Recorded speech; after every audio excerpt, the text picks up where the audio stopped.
Welcome to D+C McTravels.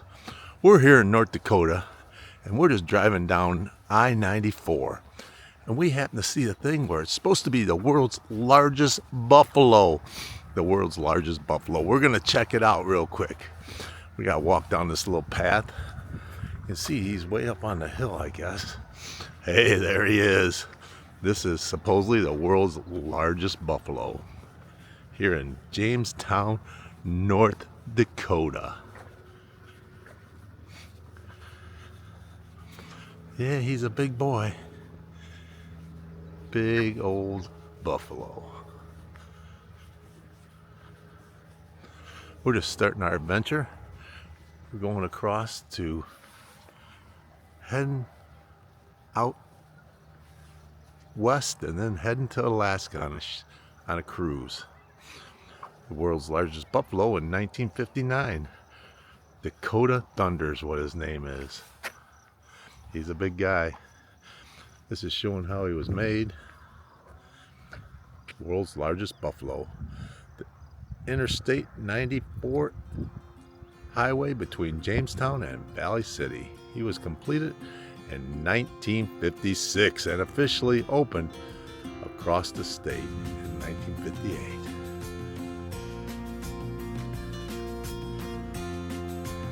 Supposedly out here somewhere there's supposed to be real buffalo, but I'm not seeing them. But here he is. The world's largest buffalo. This was just a little stop on our way out west.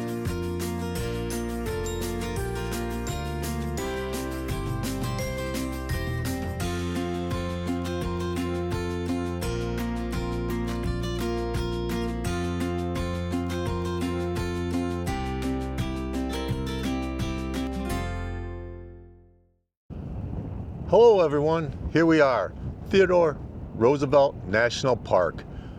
It is in North Dakota and we're going to take a small tour showing you the Badlands of the northern part of North Dakota.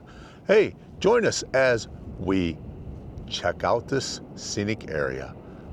D+C McTravels, we're on the scene here in North Dakota. Join us. So here we are at North Dakota, the Badlands. The Painted Canyon Nature Trail is what we are going to be looking at here in a minute. It takes about 30 minutes to walk the loop, and it's a moderate grade with stairs and steep grades, a moderate walk. But Roosevelt said the Badlands seemed hardly properly to belong to this earth. So see why as you discover the unusual geologic formations along the Painted Canyon Nature Trail. The trail climbs steeply on its way out of the Badlands, so it advises to carry extra water.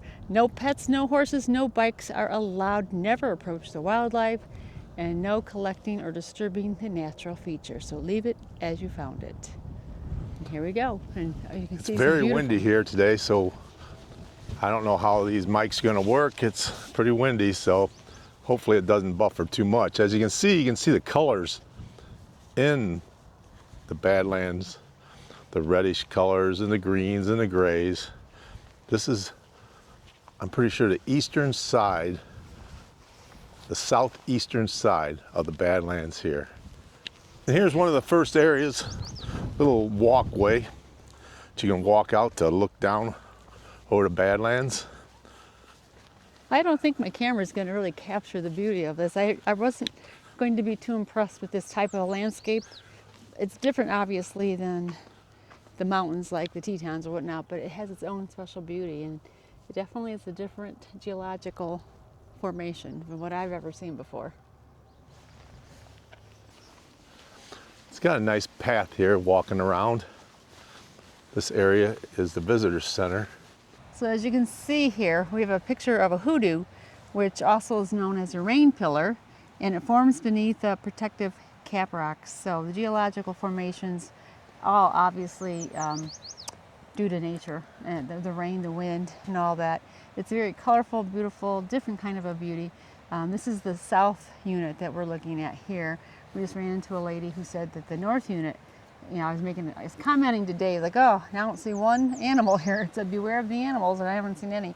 And so that lady came upon us and said, hey, they're all, not that they're all, but they were just came from the north unit, and there were tons of animals, like, you know, buffalo and calves, and there, more flatland. So this is probably a little more work for them to graze here than it is on the north unit. So For wildlife and wild at heart, Theodore National Park, Roosevelt National Park, is a sanctuary for wildlife and people.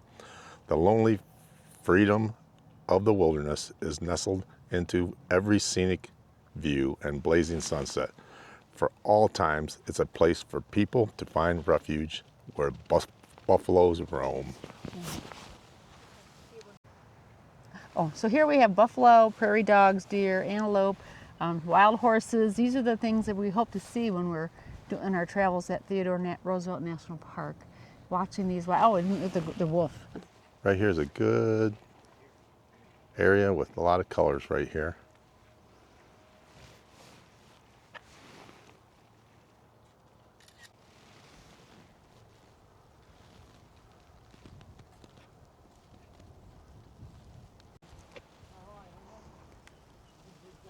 It says the Little Missouri River and its tributaries and each passing rain shower sculpts away at the rolling plains, giving form to the rugged badlands before us. This ever-changing land inspired a young man who later became our nation's 26th president. The National Park Service cares for this special place in his honor, Theodore Roosevelt.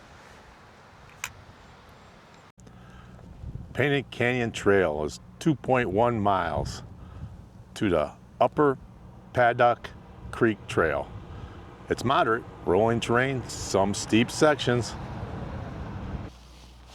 This is Painted Canyon Overlook here at Theodore Roosevelt National Park. As you can see, we have Buck Hill. Buck Hill is over this way, and it is 2,855 feet. A short trail leads from the parking area to the second highest point in the park. Over this way is called the Upper Paddock Creek Trail. Elevation is 2,496 feet. More than 50 miles of backcountry trails help hikers and horseback riders explore this area of the park. This kind of reminds me a little bit of Artist Point. I think it's Yellowstone. The colors, a little bit, except for this is more grand than that part of Yellowstone that we saw a few years back. The colors, the formations. And of course, with our luck, the Painted Canyon Visitor Center here at Theodore Roosevelt National Park is, guess what? Bathrooms are open. Closed. But the bathrooms are open. But the bathrooms are open. Theodore Roosevelt National Park is in honor of our conservational president. He actually, his wife and his mother died, I think, on the same day, and it didn't take long. He bought a ranch out here, and really this land, the Badlands, kind of spurred him on to his whole purpose with conservation efforts. So we are standing in the south unit of Theodore Roosevelt National Park. The Painted Canyon is where we are right now. And here he is, Rough Rider, Theodore Roosevelt. So Theodore National Park has three separate areas that they've preserved. We have the South Unit, the Elk Ranch Unit, and the North Unit. We are currently in the South Unit. This unit here is where actually his ranch has been preserved, and you can go to it upon request, but they said it usually takes four-wheel drive. It's probably dusty, dirty, rough ride, but you can go to the ranch and view where he stayed when he came here. To get from South Point to the North Unit is about an hour drive.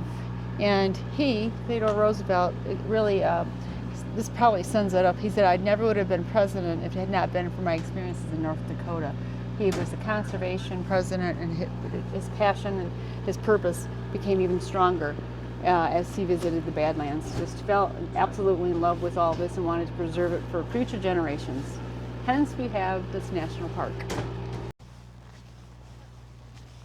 This is evidence of roaming buffaloes in this area.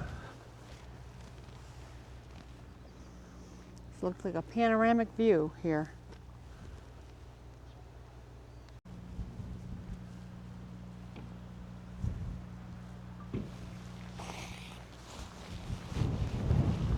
All right, so this is the south end of the park, and we're going to continue exploring down at the other end. It is nice. It's pretty. It's really windy, so I don't know how the mics are working in this wind, so we'll do the best we can with this wind.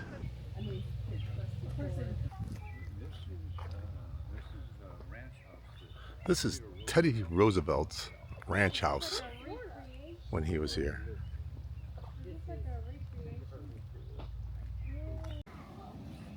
And here it is, his cabin. What was the name of it, Christy? What? The cabin. Maltese Cross. The Maltese Cross cabin.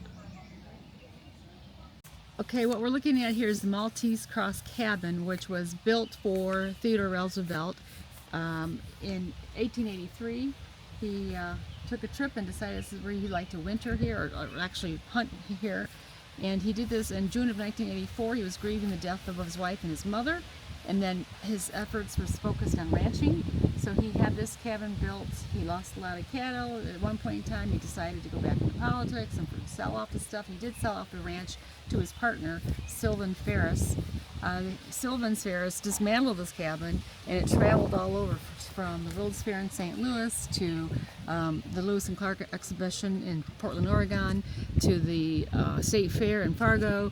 Eventually it made its way back here, and because the Daughters of the Revolution, American Revolution took over its care, and then finally the National Park now own it, and they are taking care of it, and the cabin is now transferred to the National Park Service here from the state of North Dakota, and its cabin is now here, and they do replace the roof according to its original appearance when need be, to help keep it in proper shape. According to the ranger inside, most of the logs, almost all the logs, are original. Only a couple of them have been replaced. One side note, they used empty rifle casings that were used to make the Maltese Cross, and was put on the end of a log on the cabin's right front corner. We're going to try and find that. Just one partial casing remains because the rest were taken as souvenirs long ago. Now you can't do that. It's illegal to do that today. But we're going to see if we can find the corner, the right corner where they made a Maltese Cross, again, out of empty rifle casings. It seems like a sanctuary kind of place for Roosevelt. Yes, well, he came out here.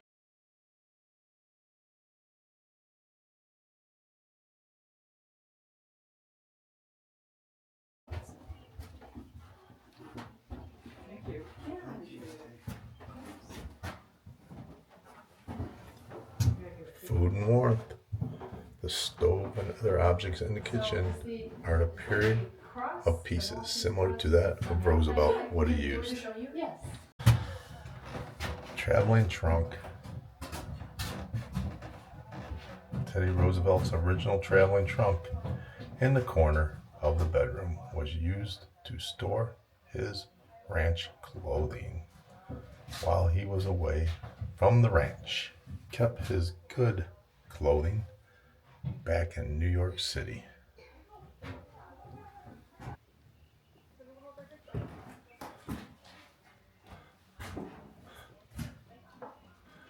The white hutch in front of the wall of the living room once held Roosevelt's books.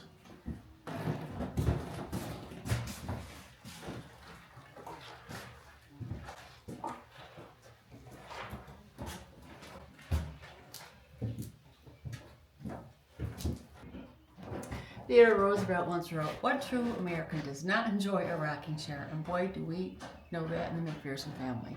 This plain style rocking chair is reported to have come from Bear's store in Medora, possibly from Roosevelt's room there.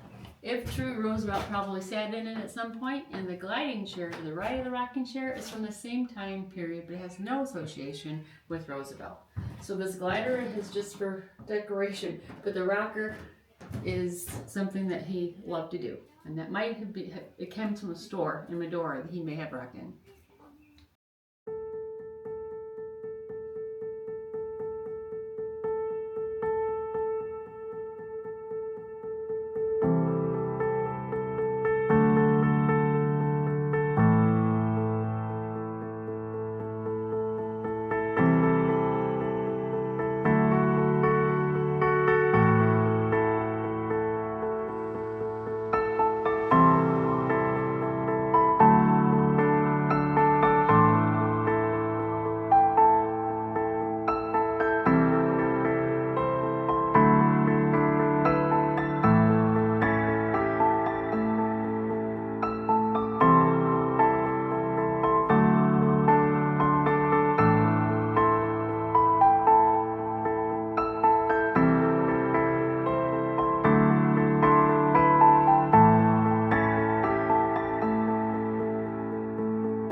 He's taking a nap.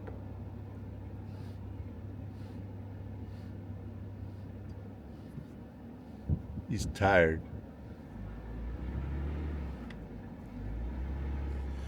Over thousands of years, the Little Missouri River and its tributaries have cut through the soft sediment layers of the northern Great Plains. Flowing water, along with wind, ice, and plants, continue their erosion action. Well, here's a little history as we continue to drive through the rest of the park. Theodore Roosevelt first came to the Dakota Territory in 1883 to hunt bison. A year later, devastated by personal tragedy, he returned to grieve and lose himself in its vastness. He became a cattle rancher, and in his broken land found adventure, purpose, and wholesomeness. Though his ranch ultimately failed, his love for the rugged beauty of the land brought him back again and again for the rest of his life. Theodore Roosevelt National Park was not the great man's own creation. It was established in 1947 as a national memorial park in honor of President Roosevelt and to provide a place for us to experience his beloved Badlands in our own way. My home ranch lies on both sides of the Little Missouri, the nearest ranchman above me being about 12 and the nearest below me being about 10 miles in distance. Theodore Roosevelt, 1887. I have always said I would never have been the president if I hadn't been for my experiences in North Dakota. Theodore Roosevelt, 1918. Here we are in the North Unit of Theodore Roosevelt National Park. The North Unit Visitor Center in McKenzie County, North Dakota, serves as an entry point for the North Unit of Theodore Roosevelt National Park, offering trip planning, restrooms, water, and a bookstore with rangers available to assist visitors before they drive to the scenic loop for wildlife viewing of bison, wild horses, hiking.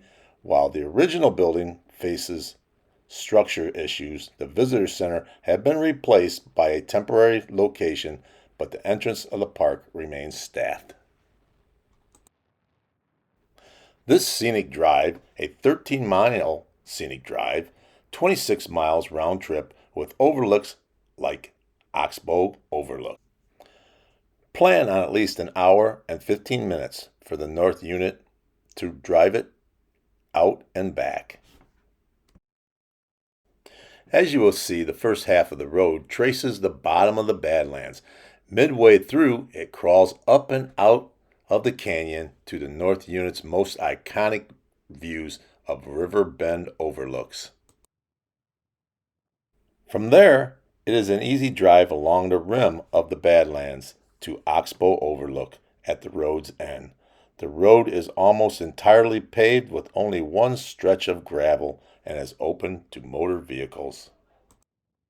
After World War II, Congress decided to establish Theodore Roosevelt National Memorial Park in April of 1947. However, in 1978, it was named a national, it had received national park status, so it was the Theodore Roosevelt National Park. And it preserves the life and legacy of Theodore Roosevelt, and they added 30,000 more acres at that time, so now it contains 70,447 acres of natural wilderness in the northern Great Plains.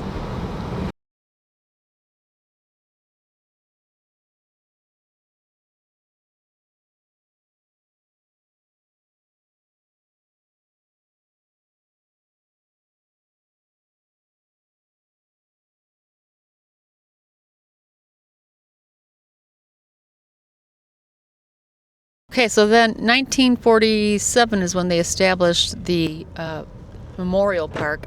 It consisted of the South Unit and the Elkhorn Ranch units. A year later, they added the North Unit of the park, and then in 1978, they added 30,000 more acres. So that's hence today it does have 70,447 acres. that is now Theodore Roosevelt National Park. You can see the vegetation. There are evergreens and different greeneries, and even on the sides of the they're not mountains. What are they called again? I can't remember. But on the sides of the buttes and rock formations. Rock formations. Thank you. Couldn't think of the word. But yeah, it seems to be growing more in the rock formations, almost covering. If you look, covering some of the rocks. To the left, you can see a lot of tree coverage on the rocks. Just a little bit different from the south unit. I think a major that I can see right now is that we are down in the valley of these Badlands, where in the southern end it seemed like we were up higher on top of them, and this seems to be driving us down into the valley of the Badlands. Well, that point alone might even just, it seems like they're taller, but like Dave said, maybe because we're down in the valley more, they just seem to be making us feel like we're dwarfed, like they're just huge around us, which we didn't get that feel in the south unit.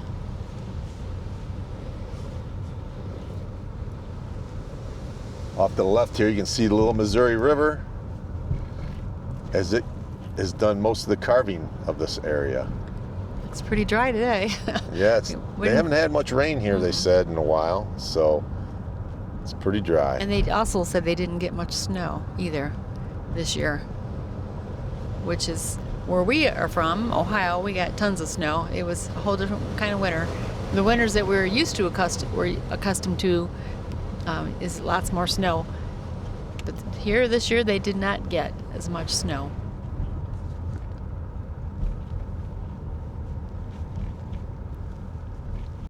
So now we're looking at a new mystery. It's called the Cannonball Mystery, and Dave's gonna take you and show you some huge ones that have been protruding. Some of them are protruding from the buttes, and some are actually on the ground.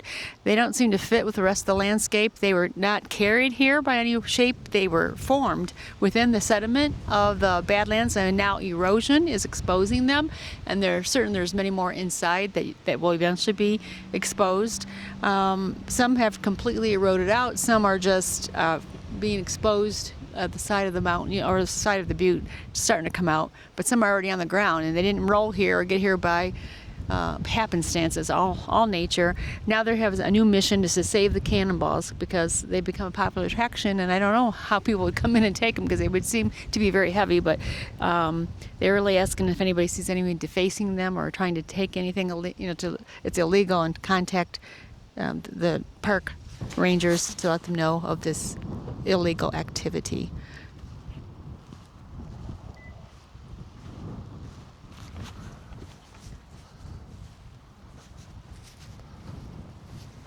Right here they are.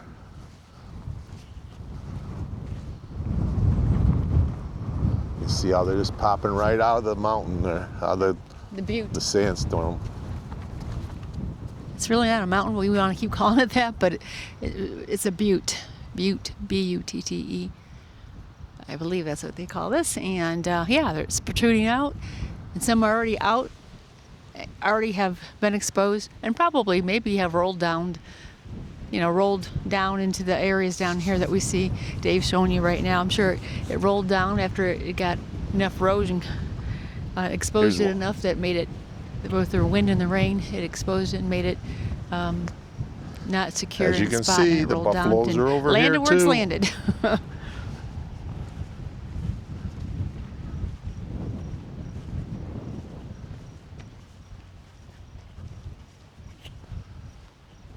Here's an example of one that just rolled, I'm sure, out of the butte from wind and rain and erosion, and here's where it landed, and you see grass growing underneath it.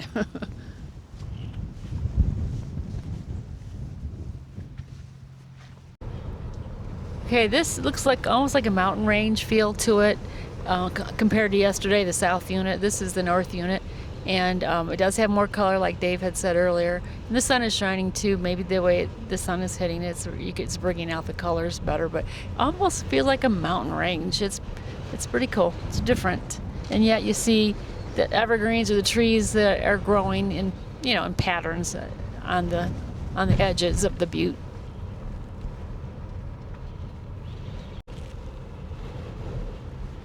If you look straight out, you can see little brown dots. That's actually a herd of bison. And they look like little ants from here, but that's exactly what they are. This is their grazing area. And they say next month they will be mating. So it might get really crazy around here because there'll be mating season for the bison.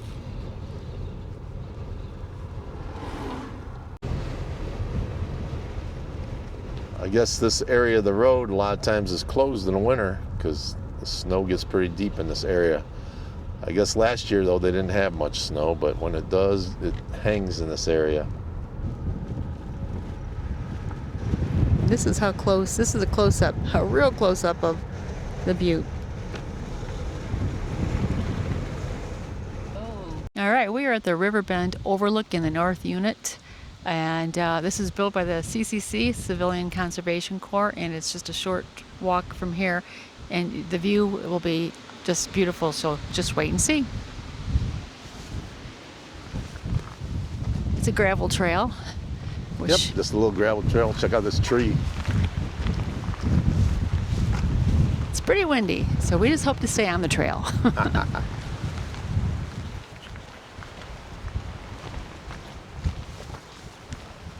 This is supposed to be an iconic view here for this Teddy Roosevelt National Park. Oh, and I think it's going to live up to its reputation.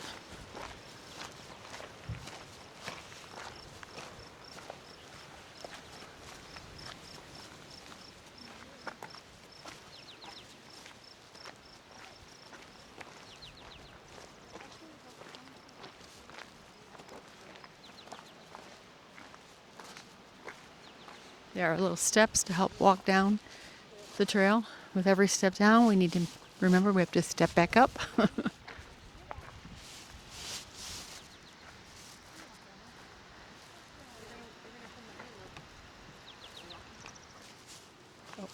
It's a beautiful trail. Looking at God's nature. It's just all over here.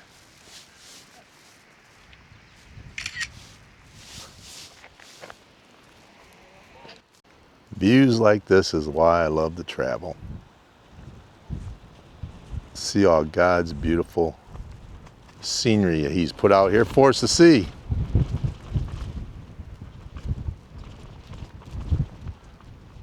Right there's the little Missouri River.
This is the iconic view of this portion of the park. This is what inspired the development of the park, is because they weren't quite certain how they were going to develop this, if it was going to be national or state park or recreational use. But with the help of the CCC, which is the Civilian Corps, the Conservation Corps, that got to work right after the Depression and put millions of men to work. This is one of the projects that was accomplished in 1937 is when they built this, and it's still in use today. Pretty amazing, just the durability, the good workmanship, and they didn't have all the modern tools that we have today. But we had strong, hardy men and brilliant people to know how to do this kind of work for lasting power.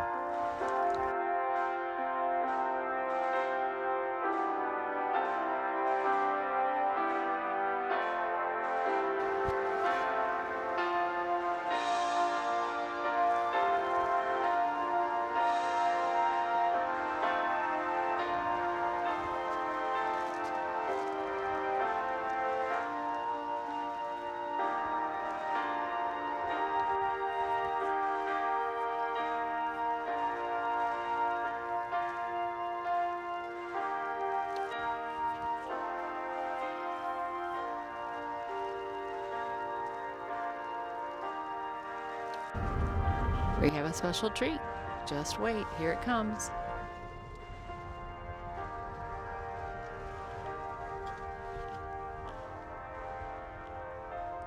We have a herd of bison and little baby calves. According to the park rangers, these are either females and calves. If you notice right now, looking at the buffalo herd that's out there, most of the ones that are out there now are females and their baby calves. Any bulls that are out there with these females and calves are usually older bulls that are done breeding. The younger bulls are usually out separated away from everybody. And Christy has some tidbits. Up here we have, you can see them scattered all over up here. The bison all scattered roaming across the prairie. What's your little tidbit there on baby bison? Well, here's the fun fact. We just talked to a ranger. The ranger said July is the breeding period time, and yet we're looking at all these little babies. But I thought, well, do they have another herd? I mean, do they have another baby like in a few months? But their gestation period is about 9 to 9.5 months. Another fun fact, so that would mean that if they got pregnant in July or August, it would be April or May, which we're looking at calves that were probably about 2 to 3 months old.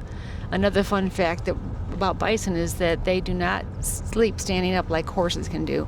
They lay down, and it's only short, like, periods of sleeping, and they lay down in areas where it's more flat, where they can actually see their surroundings for predators. So they do, if they're in their herd, they help each other out, of course. But so that's just another bison fun fact. Here are 3. They're not really in big. Here you see 3 bison. They're not really in a herd, so these might be the bull. Although the one in the middle doesn't look so big, so I don't know. But the bulls usually travel alone or maybe with 1 or 2 other bulls, but usually they're pretty territorial, so I don't know. They seem to be stragglers.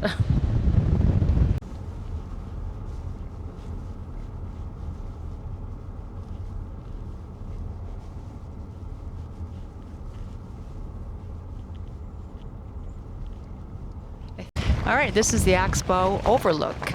This overlook takes its name from the way the river flows. 2 sides of the Oxbow are moving towards each other, which is this right here. Eventually they will meet, and the river will take a new shorter path, and then you're going to end up with a little lake, Oxbow Lake.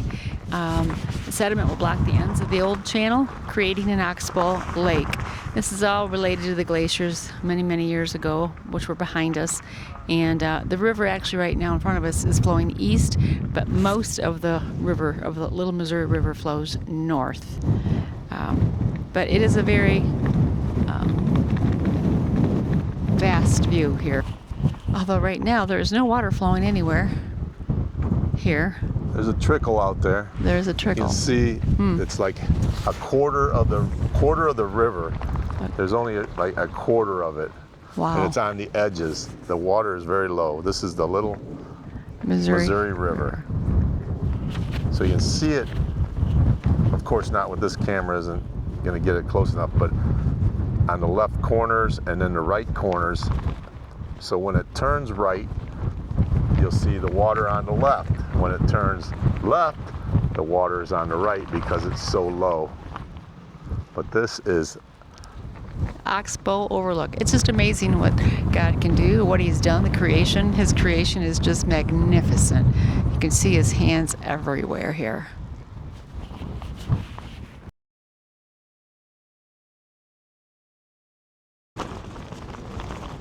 You see a lot of cottonwood trees, and in 2010 researchers worked in this little area below, and they believed they discovered a tree that was sprouted in 1641, and they feel like the cottonwoods they lack a lot of history of the region's rivers and the climate.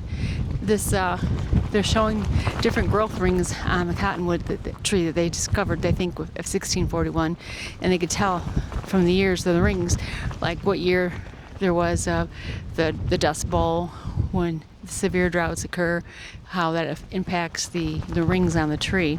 And what makes the cottonwood so durable or hardy is that it does the little cotton from the cottonwoods, they fly off and then they land and they can sprout new trees. And so that's what we're seeing down here for sure. There's a lot of seeds that had floated and landed, and here they are. And the river is impacted, and actually the health of the river needs the cottonwoods as well. So it's really an interactive relationship between the river and the cottonwoods and nature in general. Well, I think that about does it here at Theodore Roosevelt National Park. We're in the north area right now. We visited the south. It is really windy right now, so hopefully you can hear us. But hey, we're glad that you joined D+C McTravels, and we hope you enjoy this. And Thanks for traveling with us. Yep. See you next time. Have a good day. Bye.